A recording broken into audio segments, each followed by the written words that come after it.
So what after 10th and 12th is the question that we are going to discuss today. After the initial information that has been shared with you during the webinar or the seminar that I have attended, now this is going to be a very important session, because in this particular session there are three things that we are going to cover, maybe to touch. First is what kind of courses are available for the students after 10th and 12th, and what these courses can do with their careers, how they are going to help the students carve their careers, achieve success in their professional as well as personal life. The second point we are going to discuss is, so basically all these points are correlated. The second point we are going to discuss is what kind of changes are happening around us in terms of political changes, the technological changes, industrial changes, workforce related changes, personal changes, natural changes, corona pandemic, for example. So all these aspects coming together are going to shape our career, and these aspects are going to decide whether whatever we do in our careers is going to be successful or not. So the second aspect is what changes are happening around us. The first was what kind of courses and educational options are available for us after 10th and 12th. The second point is what kind of changes are happening around us. The third point is to take maximum advantage of all these courses that are available in front of us and the changes that are happening around us. What shall we do? What do we need to have with us? The skill sets or the learning attitude or learning ability or additional skill sets that are going to help us in getting leverage or maybe utilizing all these educational facilities, the existing dynamic changes that are happening, and our skills and talent together, so that our careers can be successful in all the respects. It is not only about money, it also is about our personal health, personal satisfaction, family values, family health, and personal life and professional life and social life. So all these pointers are coming together. So before we actually there are going to be two sessions in this particular module. The first is about what kind of changes that are happening around us, and the second session is about what kind of educational facilities or options are available in front of us, and how are we going to choose what kind of course do we need to select. And after that selection, after understanding, after reaching to a conclusion that I want to do specific thing in my life, then obviously we can find out what course is suitable. Then depending on that course, we can find out what college is good, what is the cutoff mark, what is the entrance examination, if any, what is the admission process, how many years it will take, what kind of syllabus is there, what kind of activities will have to be taken care of, plus the financial aspects also, what fee, etc., etc. And obviously the scope, once I complete this course and education, what kind of opportunities I'm going to get in the workforce. So all these aspects we are going to discuss today. The first point let us start is about what kind of changes that are happening around us. The first point is the biggest change that is happening is the biggest trend that we are observing now is in the last 10 odd years, more than 10-15 years, is the previous generation, maybe my parent generation, they had the luxury of completing the education. They had the luxury of completing the education and getting into a specific job and getting retired into the same job without making any changes in the company that they were working for. So the first point is the kind of luxury our parents, the generation who were working in the 70s, 80s and 90s, they had the luxury of, after completing the education, they had the luxury of getting into a specific job, particular job, and then getting retired from the same job. So they never had to, maybe some of them did, but it was not necessary for them to change the jobs so frequently. But then towards the end of 1990, decade of 1990, things started changing at a very rapid pace. Civil and mechanical were ruling 1980s and 1990s. But towards the end of 1990s, IT took over. And then from that point onwards, the change has been haphazard, and change has been so dynamic and so fast that it is getting very difficult to cope up with the kind of speed that technological advances and workplace related changes that are happening. So the point here is the luxury that our parents had, that my parents had, about having a single job throughout their personal and professional life, career, is not no more available for us. Us in the sense the we are I'm talking to parents. That means us in the sense for the students that are going to appear for the 10th or the 12th, or they are 1 or 2 years ahead or behind 10th or 12th standard. These students, they will be actually getting into the workforce in 2025, maybe 2026, depending on the kind of course and kind of graduation or post graduation that they choose. But 2024, 2026, 2027 maximum, that kind of timelines we are looking at. So whatever course we choose today, it has to have potential of sustaining or surviving 30, 40 productive years of their life. That means if they start their careers in 2025, generally speaking, they will have to be working in their working lifespan will be approximately 2065. I'm considering 40 years. Some may work for 30 years, some may more than 40 years.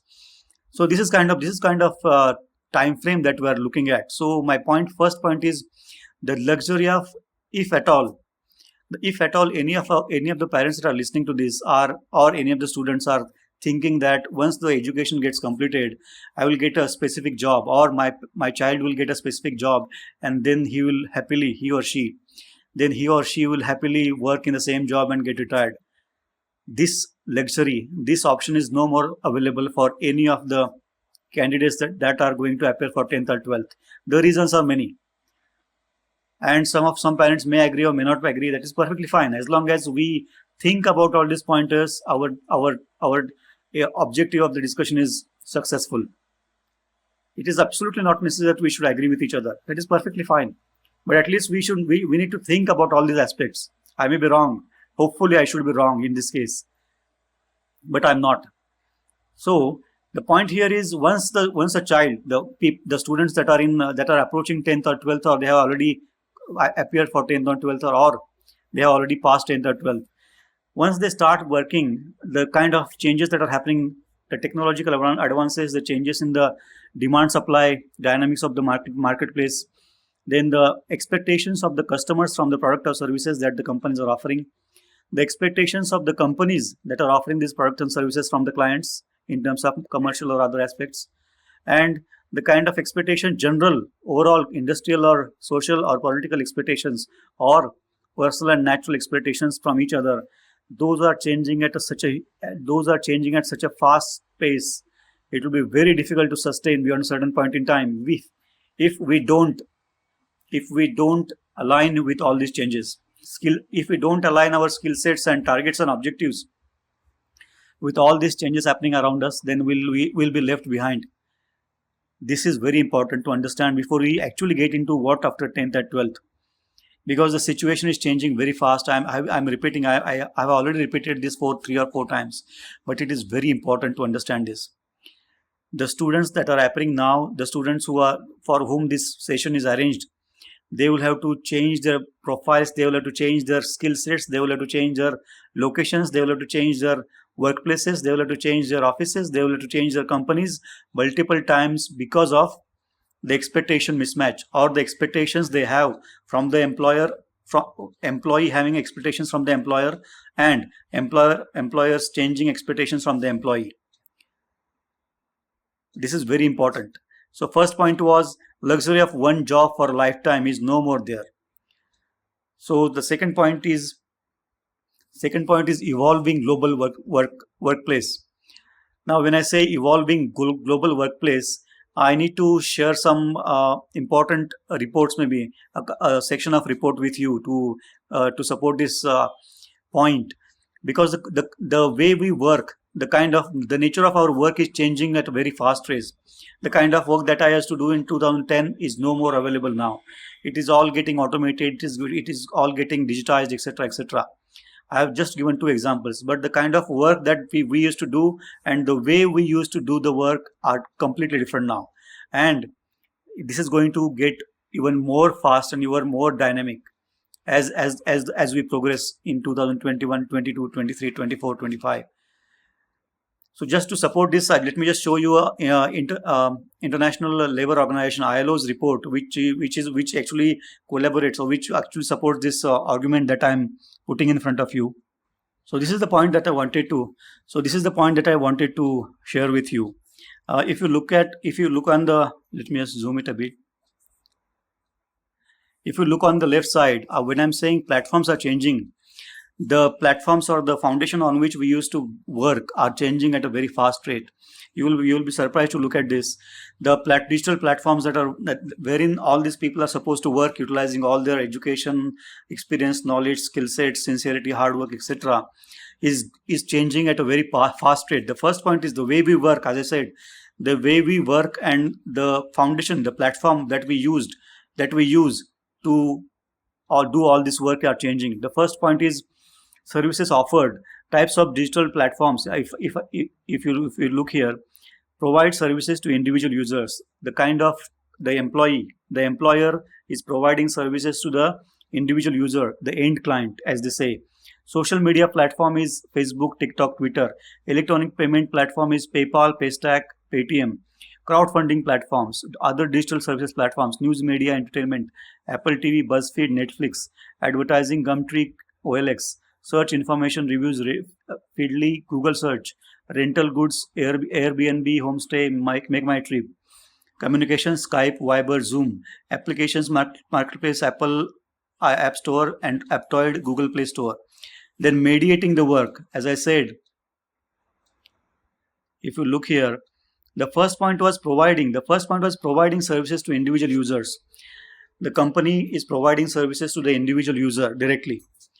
So these were the examples: Facebooks and OLX and Airbnb and Make My Trip kind of companies. The second kind of services offered are mediating the work. That means I'm taking order from somebody.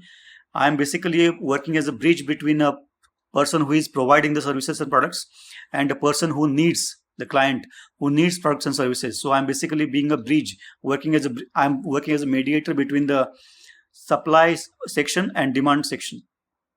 So I'm basically bringing them on my platform, and I'm catering to their needs. I'm buying something from somebody and I'm selling something to somebody. So this is what the mediating work is. Online web-based platforms, freelance and content-based, 99 Designs, Kavanchik, Upwork, for example. Upwork, I can get registered as for example, if I'm a writer, content writing, or any freelancing that I photo shooting, Photoshop, etc., etc. It can be anything, jewelry design, you name it. You can register yourself on Upwork. You put in all the skill sets, your experience, etc., etc. The people who are looking for specific skill set as a client will go to Upwork and will search for all those skills. If let us say I have registered my profile on the Upwork as a content writer, technical content writer, then if somebody is looking for technical content writer, he will come to Upwork and will search technical content writing. Then he will be able to see many profiles, including mine, depending on my experience, my kind of work, the quality of work, etc., etc., timeliness, etc. And once he is comfortable with the technical content writing that I do, including the samples, then he will make the payment to the Upwork team, and the Upwork will give the payment to me. So this is mediating basically.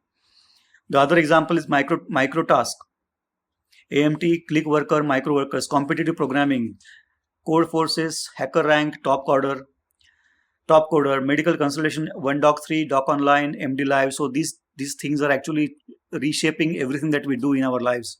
Only thing is, we in India, we are yet to face all these situations. We are yet to see all this we have seen some of them, but we are not yet experiencing all of them together. So location-based platforms. The first was online. The second is location-based platform, wherein mediating is happening. The taxi, for example, Ola and Uber is a fantastic example. Then there's the delivery, Uber Eats or Swiggy, for example, home services, urban company, domestic work, Book My Buy, care services, Care24, Care Links, Greymate Care. So what basically this mediating work on location-based platform is basically, let us take example of Ola.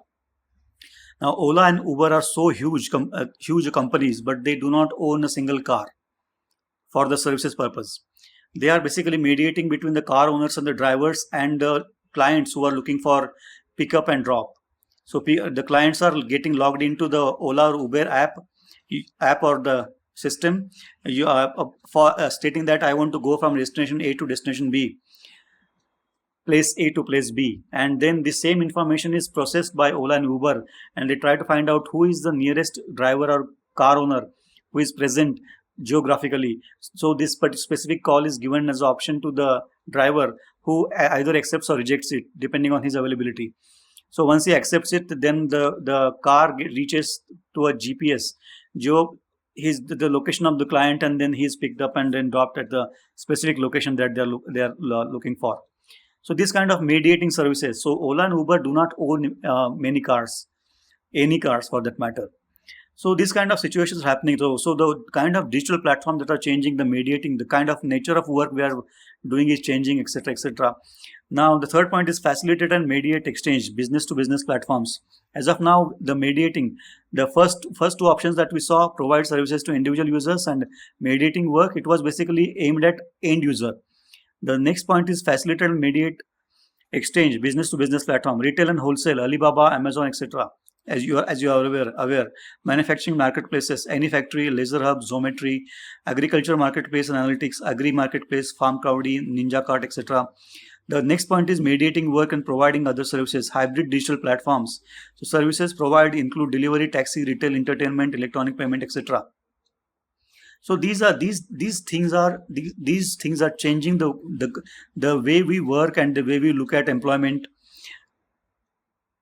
and the way this generation 10th and 12th students are supposed to work in their near future, in their work, in their professional careers.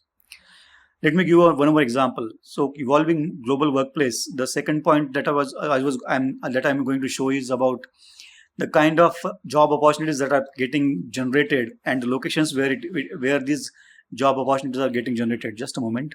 This is also part of the report, outsourcing of tasks on freelance platform across countries, Inflow 2019 report. So what I want you to have a look at is this skyish blue is local employer and this dark blue is foreign employer. So just to explain, let us say this is India. Now, going by the nomenclature that is used here, blue color represents the foreign employers that are giving employment, that are generating employment for the country. In India, going by this matrix, most of the employment generation that is happening in India is through global employers. Most of them Americans, Europeans, Chinese, Japanese, etc. The second point, the exact opposite is America. If you look here, most of the employment generation in America is by local players in America, and very few foreign players are this dark blue here. Very few foreign players are generating employment in America compared to the local employers. So the point here is, the meaning of this is, the second point is this income capacity. India is in this bracket, $10 to $15 per hour hourly earning, whereas in America this color is $25 to $35 per hour. So this is the difference between the income. This is the difference between the income that each individual can get doing the same job at different locations. This is exactly why system integration, the software development, etc., BPO sector, those were working really good in India because they were getting the resources, the cheap labor, and good billing cycles from American and European clients. So this is what I wanted to show you. The point here is, in India, if you are looking at technical jobs, why this is relevant to you, we are discussing about what after 10th and 12th. This is important because after 10th and 12th, if you are looking at technical jobs, if you are looking at jobs related to technology, most of the employment generators are foreign. Foreign companies are generating the employee, wherein the competition will be huge. You will have to be ready with the most updated skill sets and good academic record.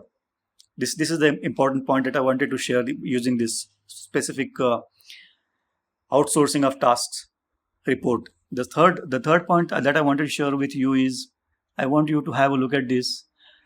This is important because this is also part of the same report. Number of active digital label platforms globally. I want you to look here. 1999, the kind of digital labor platforms that are available is maybe less than 5.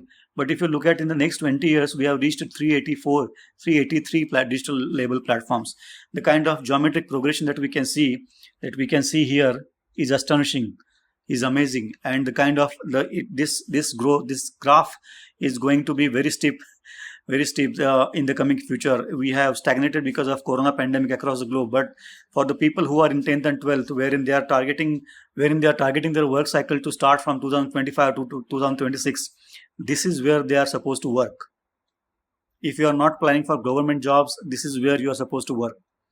And this applies not only for foreign employers but also for domestic employers, because as we grow, even domestic employers are using the same methods, processes, and organizational architectures and hierarchies that global MNCs and global conglomerates are using. And that is exactly why we should be ready for all this. This is what we are discussing. We are discussing evolving global workplace, and this is why this is important. Now, some of you may be thinking that my child, I want him to be in giving competitive exams, and he will be government employee. So the changes that are happening, artificial intelligence, blockchain, machine to machine learning, 3D printing, big data analytics. So these things are going to change everything that we do in the near future. Just to give example about government jobs, Dubai, for example, is evaluating blockchain to be used in the government machinery, so that most of the things can be automated, and very few people will have to do manual work. And as you know, once the financially stable and strong countries use certain technology or certain tools for their better governance, obviously it gets percolated to all the parties, including India. So very soon the government job, if you're looking at permanent jobs, which is not the real term, permanent jobs are no more there. If you're in technical field, permanent jobs, the word permanent job is not applicable to you. If you're in government also, beyond a certain point in time, nobody can guarantee permanent jobs because of the changing political, financial, and social structures and conditions across the globe. I'm not only talking about India.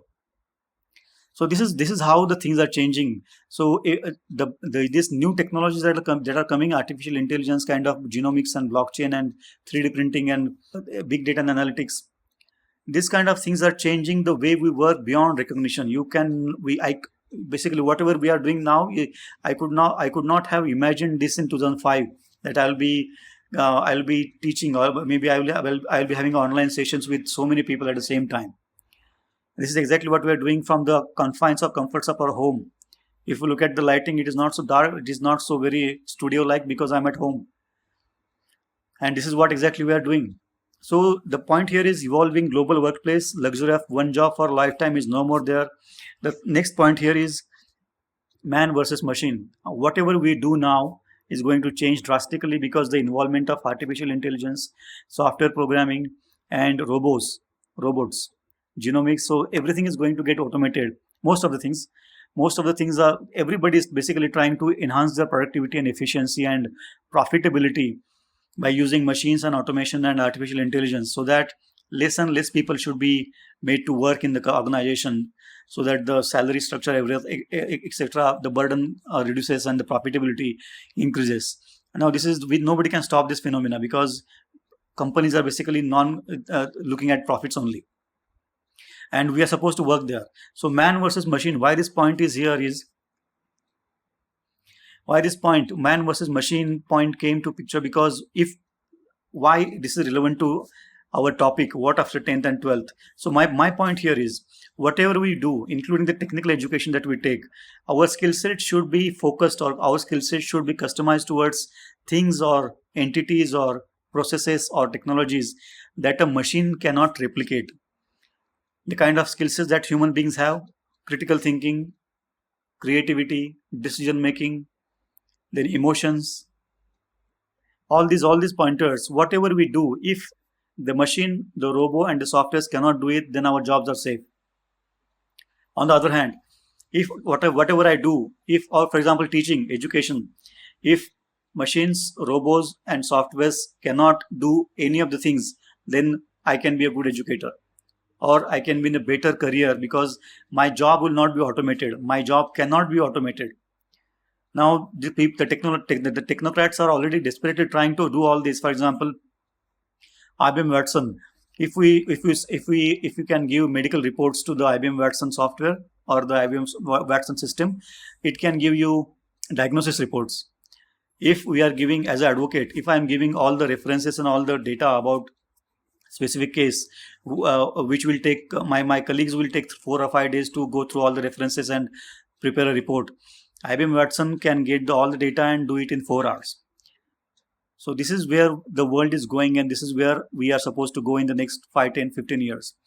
That is exactly why whatever we do now, whatever we choose after 10th and 12th, it should actually use our skill sets, human skill sets, and creativity and decision making and attitude and aptitude and strength, mental and physical strength, which which cannot be replicated by machine and robots and automation. Then and then only our jobs will be safe. I'm not at all trying to give all the negative comments. It is just a situation, fact of the matter, and the things that are that. For example, as a parent, let me ask you, whatever you were doing in 2000, 20 years ago, are you doing the same thing in the same manner, using the same tools? If not, if these things have changed in the 20 years, can you imagine how much change will come in the careers of our children when they start working? Do you agree with me? Is it possible, first of all? If it is not, if you don't agree, then obviously any course will do. Any course of your liking or convenience will do. But if you want to future-proof your career, but if you want to future-proof your children's career, then we must take into consideration all these aspects. First aspect was what kind of courses and educational facilities are available to me? What can I afford mentally, financially, socially, personally, family-wise? And then what kind of changes are happening around us, and what kind of impact or effect these changes are going to make on the way we work in the near future. The third point is, what do we do? What do we need to do to take care of, to leverage, to get advantage of all the situation? So this can be either bane or a boon. So it can be either positive or negative depending on how we react. If we are ready to embrace all these changes and we are ready to face the situation, then it is a positive thing for us because we'll be ahead of most of the people. And if we are not ready, obviously, then we will be saved under the carpet. Let me give an example. Artificial intelligence or autonomous vehicles, for example. Now, if you have been listening about autonomous vehicles for a long time now, Google and Elon Musk and everybody is doing autonomous vehicles using sensors, etc. Driverless cars in common language. Now, if driverless cars are a reality, if driverless cars are to become a reality, and if they are getting used extensively on the roads, can you imagine what will happen to the drivers who are driving the cars now? The people who are driving as their profession, what will happen to these people? In a workforce, there are unskilled labor, semi-skilled labor, and skilled labor. And the discussions that we are having are applicable to all these three. Drivers can be considered semi-skilled, but for skilled labors, I have given IBM Watson's example. Even doctors and advocates can be threatened by the automation and the artificial intelligence and things, technological, blockchain, for example, technological advances that are happening. A person sitting in some remote part of the world can do remote procedure, the clinical procedure, the operation on a patient sitting remotely using robots. That is also possible. So we are looking at the completely different kind of workplace for our children, and we should be ready. We can survive and sustain only and only if we use, other than the education and the understanding of all these changes, as long as we use strength of our own character, strength of our own skill sets, creativity, decision making, critical thinking, persistent, honesty, integrity, anything that cannot be automated, then we can make our career successful. So this was the point. The fourth point is global context. When I say global context, the things are changing. As I said, because of the technical advances, technological advances, we can reach London in 12 hours. We can reach New York in 24 hours. I'm basically a student of history. So if you look back 5,000 years, other than the mention of the aeroplane using Ravan using the aeroplane to reach Sri Lanka, I have never came across a reference wherein, other than obviously gods who used to present themselves at any place. Other than that, I have not came across any instances wherein in the last 5,000 years, even kings and most celebrated kind of personalities, they used to travel. The transportation medium, the communication mediums that are available at our disposal now were not available to most of the generations that have lived on the earth, except maybe gods and all these references, like Ravan, for example, using airplane. So what my point is, the global opportunities are humongous. We can take advantage of transportation technology. We can reach any part of the globe in a very minimum time. We can start our work. We can work from there. We can develop our careers, and at the same time, because of communication, you can always have a conference call or a video call with your family back in India any point in time. So this is what we are virtual reality. We very soon will be able to port us, not exact physically, but you will be able to port our 3D image in our house in India, and people will be able to feel that I am present in the room while talking, while interacting with me. So these are all things that are happening. And now the positive thing is we have a global opportunity of getting out and work in any part of the world in any kind of industry without any hesitation. On the other hand, the same luxury or same options are available to all the people who are working, who are going to be ready to take advantage of the education, the changes, and the opportunities. So, for example, if I can go to San Jose in California and start my own career in software, similarly, somebody from Lima in Peru can also come to San Jose or Mumbai or Bangalore or Hyderabad and start his or her career. So the kind of opportunities that are present in front of these people are global, humongous opportunities. At the same time, the competition is going to be global, because these people, if India is doing good, if India is coming up as a good marketplace, and it is creating business and employment opportunities, obviously the whole world will get attracted. Just like as of now, everybody is going to America for jobs. Most of the people can come to India, and then will be, if even if I don't have, even if my plans are not to get out of my maybe state or country for jobs, other people will come and compete with me, and then obviously I'll have to raise my bar. I'll have to be ready with all those skill sets and including communication to compete with all the global competition. So this is global context, global opportunities, local opportunities, global threats, local threats.